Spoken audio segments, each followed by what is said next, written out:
প্রিয় দর্শক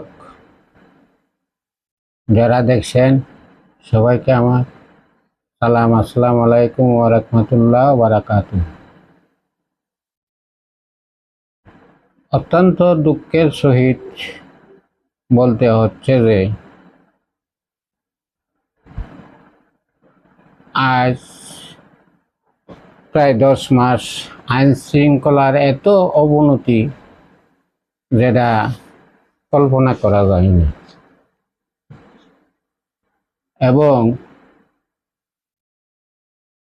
এই দেশের মধ্যে দেশ কিভাবে, দেশের মানুষ জনগণ আছে